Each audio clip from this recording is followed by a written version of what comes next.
Imagine a world where the ideas of God and Jesus never took root. Humanity still searched for meaning, but the paths it took were rustically different. The great empires of antiquity rose and fell without the guidance of Christianity. Islam or Judaism for these faiths were never born. Instead, people continued along older traditions of nature worship, philosophy, and civic duty. Ancient times. Without Judaism, the Hebrew tribes of the Middle East blended more deeply into the surrounding cultures of Babylon. Egypt and Persia, they became merchants and philosophers, carrying not a singular covenant, but a tapestry of myths that intermingled with other pagan belief. Greek philosophy, and challenged by a monotheistic rival, spread much further. Stoicism and Epicureanism became dominant schools of thought across the Mediterranean. Instead of churches, academies and libraries filled with scrolls became centers of community life. People prayed not to a single god, but debated about virtue, happiness, and the order of nature. The Roman Empire. Rome never converted to Christianity, because Christianity never existed. Pagan traditions held longer sway, but philosophy eventually replaced ritual as the dominant cultural force. By the year 400, Rome was struggling under the weight of corruption but instead of bishops and monks preserving knowledge, it was philosophers, astronomers, and mathematicians who retreated to safe havens to copy and protect the wisdom of the ancient world. When the empire fell, there was no Catholic Church to step into power. Europe fragmented, but its spiritual life was based on Old Seljuk, Germanic, and Greco-Roman traditions. Festivals celebrated the cycles of nature rather than saints. Scholars gathered not in monasteries, but in city guilds devoted to logic, medicine, and astronomy. The Middle Ages. Without the unifying power of Christianity, Europe was more fractured, but also more diverse in thought.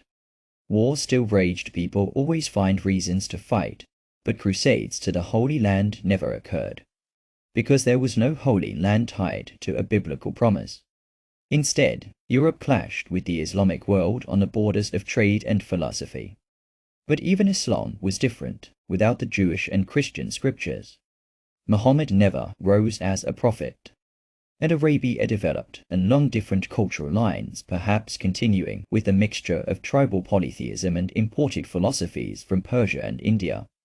This meant no Quran, no caliphates, and no centuries-long struggle between Christian and Muslim empires. Instead, the Silk Road became the greatest teacher. Knowledge flowed freely between East and West.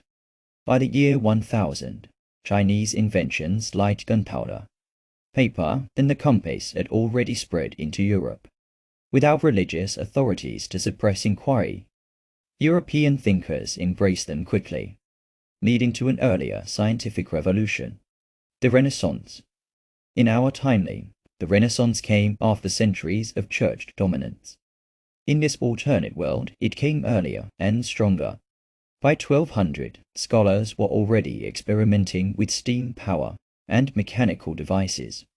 Printing presses spread not Bibles, but works of philosophy, science, and practical engineering. By 1400, Europe was not just rediscovering classical wisdom, it had surpassed it.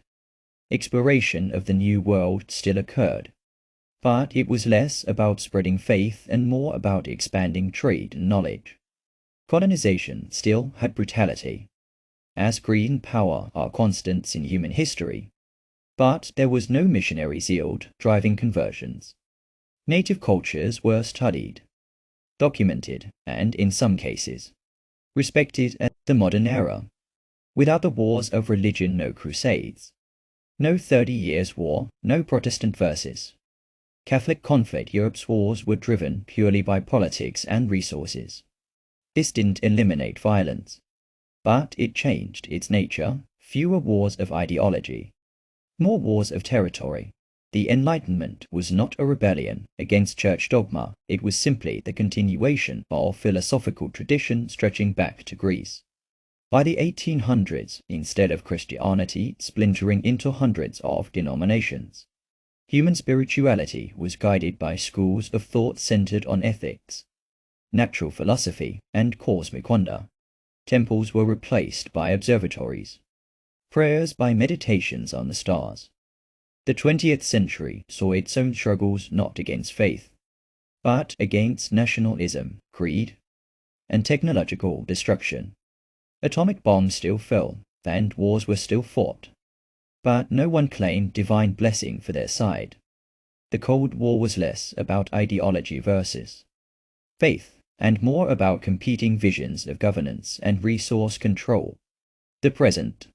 Today, in this alternate 2025, humanity is still searching for meaning, but without God or Jesus ever shaping morality.